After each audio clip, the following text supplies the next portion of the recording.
Very good morning students. Sai Ram. Welcome back to our science period.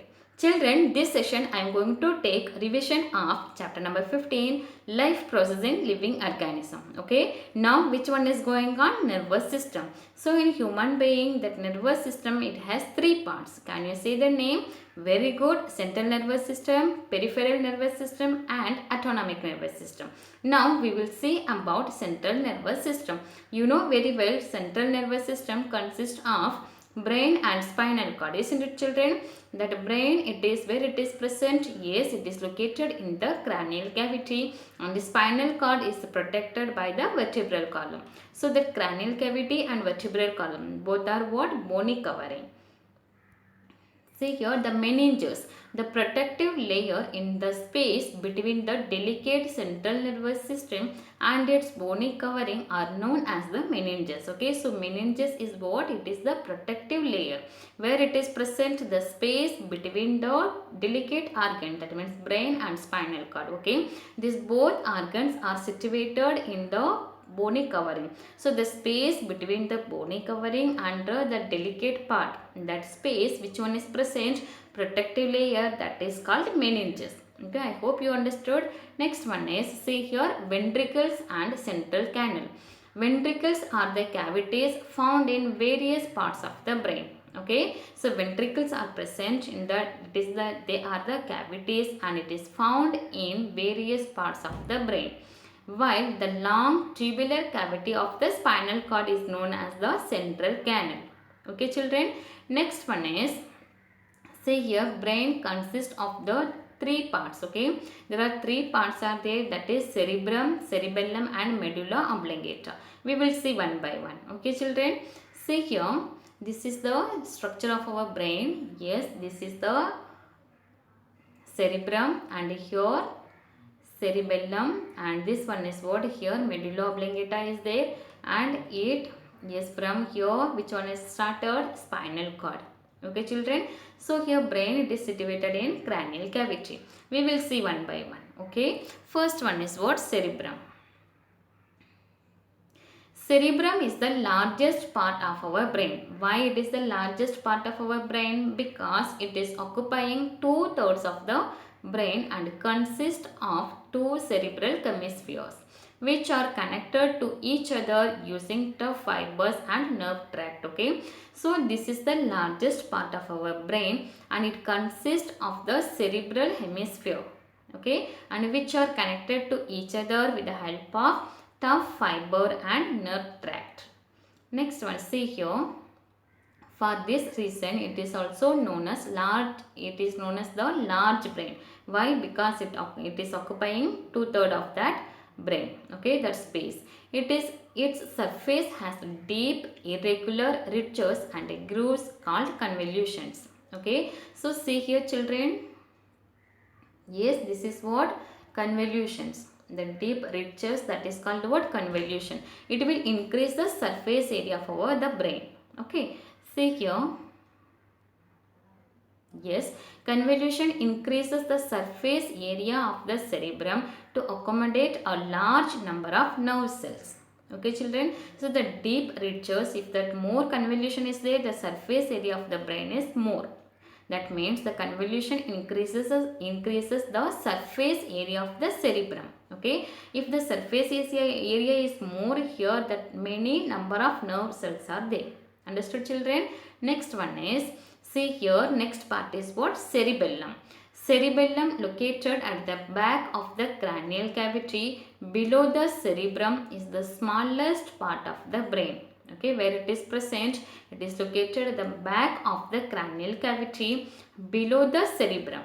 Okay, and it is the smallest part of the brain. Instead of the deep convolutions, its surface has shallow grooves. Okay, so cerebrum, it has the deep convolutions, but here when comparing that cerebellum has that, instead of the deep convolutions, here the shallow grooves are there. Okay, and it is the smallest part of the brain. Next one is medulla oblongata. Medulla oblongata is the hindmost part of the brain that continues downwards as the spinal cord. Okay, see here, This is the hindmost part of the brain that continues downwards. It yes continues downwards. Which one is there? Spinal cord. Okay. There are also two triangular swollen structures known as pyramids. Okay, known as pyramids, and on the upper side of the medulla oblongata. So children, you have to mind that it is the hindmost part of the brain that continues downwards as the spinal cord. Okay, and here two triangular swollen structures are there, that is known as pyramids, and where it is present on the upper side of the medulla oblongata. Okay, so here next one is spinal cord, a part of the central nervous system. You know, the central nervous system consists of brain and spinal cord. So your first point, which one I have given, a part of the central nervous system that is held within the vertebral column is the spinal cord. You know very well that spinal cord, where it is located. Yes, it is present inside the vertebral column. Okay, the spinal cord is slightly thick, but see here, it is slightly thick but gradually tapers towards the end. There is a thread-like fibrous structure at its end called the filum terminale. Understood children? Yes, see here, next slide I will show the structure of spinal cord. See here, this is brain, and here medulla. This one is what? Yes, see here children, cerebellum, and here medulla oblongata, and here spinal cord is there. Okay, so it is thick here and finally tapers end. Okay, and see here, this is the vertebral column here. Understood children? Yes, shall we go to next now? Next one is, see here, peripheral nervous system. So children, I hope you understood the central nervous system, and in your textbook the functions of the brain, that means cerebrum, cerebellum and medulla oblongata, and the function of spinal cord. One tabular column is there, that already I taught, isn't it children, that you have to read your textbook. Okay, and next one is what? Peripheral nervous system. It consists of the nerves originating from the central nervous system and connecting the system with all parts of the body. See here, this peripheral nervous system consists of the nerves. So that nerves originating from where? Yes, from the central nervous system and connecting the system with all parts of the body. Okay, there are two types of peripheral nervous. There are two types of nerves are present in peripheral nervous system. That is, first one is cranial nerves and next one is spinal nerves. Okay, what is meant by cranial nerves? What is meant by spinal nerves? We will see now. So children, the peripheral nervous system, it consists of the nerves. It is originating from the central nervous system. Okay, it has two types of nerves, that is cranial nerves and spinal nerves. See here children, cranial nerves are 12 in number and they originate from the brain. Okay, how many numbers are there? Yes, it has 12 in number. Okay, 12 in number and they originate from the brain. These nerves are associated with various parts in the head, thorax and abdomen. Next one is what? Yes, spinal nerves. Spinal nerves, there are 31 pairs in the number. Okay, so cranial 12 number and here 31 pairs of nerves, and it is originate from the spinal cord. Okay, cranial nerves, it is originating from brain, and this one is what? Yes, spinal nerves, it is originating from the spinal cord. These nerves are also connected with arms, legs, skin and some other parts of the body. Understood children? Yes, shall we go to next one? So next one is which nervous system? Very good. See here children, autonomic nervous system. The autonomous nervous system consists of the nerves of involuntary organs. So this autonomous nervous system consists of the nerves, that is of involuntary organs. Involuntary organs, which kind of involuntary organs are present in our body? Yes, heart, lungs, stomach and so on.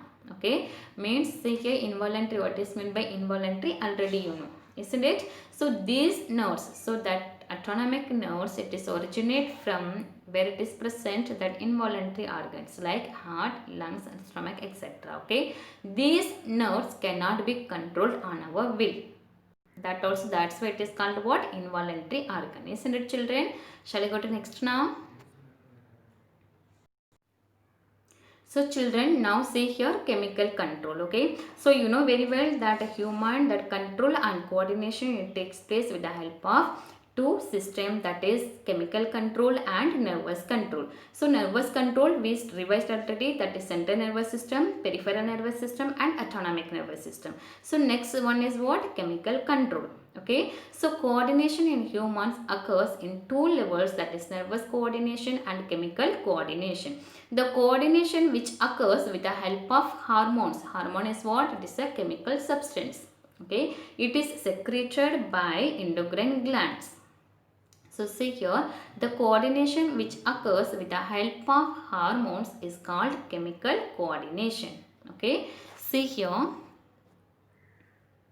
these hormones are secreted by endocrine glands. So where it is present, endocrine glands? Very good, inside of our body at particular place. It is located at a particular place. Okay.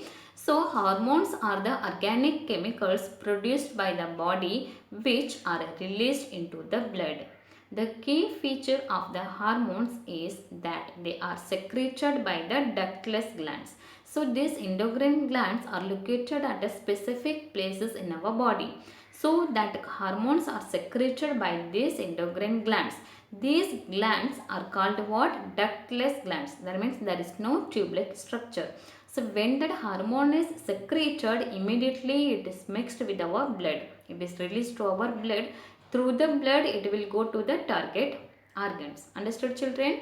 See here, the glands that secrete hormones do not have duct. Duct means tube-like structure. Okay.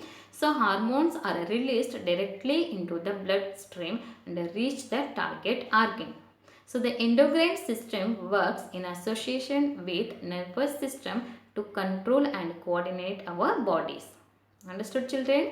Yes. So children, this see here the endocrine glands. How many that endocrine glands are located in our body and where it is located? How many endocrines are present in our body? Where it is located? Which hormones are secreted by that endocrine glands? And the next one is what are the functions of that hormones? These all things, yes, already we revised. Isn't it, children? Part 12.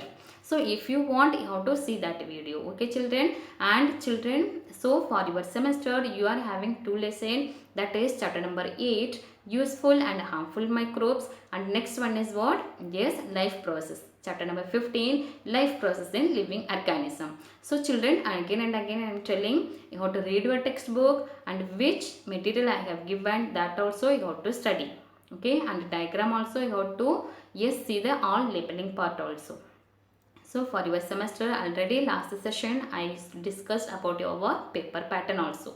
So according to that you have to prepare. Okay, children. So you have to write the question also, one brief question and one give reason also I am going to give. So that you have to write. Okay, there is no option for that and there is no choice for that question. So only one question you will get, that question you have to write. Okay. So children, all the very best for your first semester. Yes, do your best, children. Yes, thank you. Sai Ram.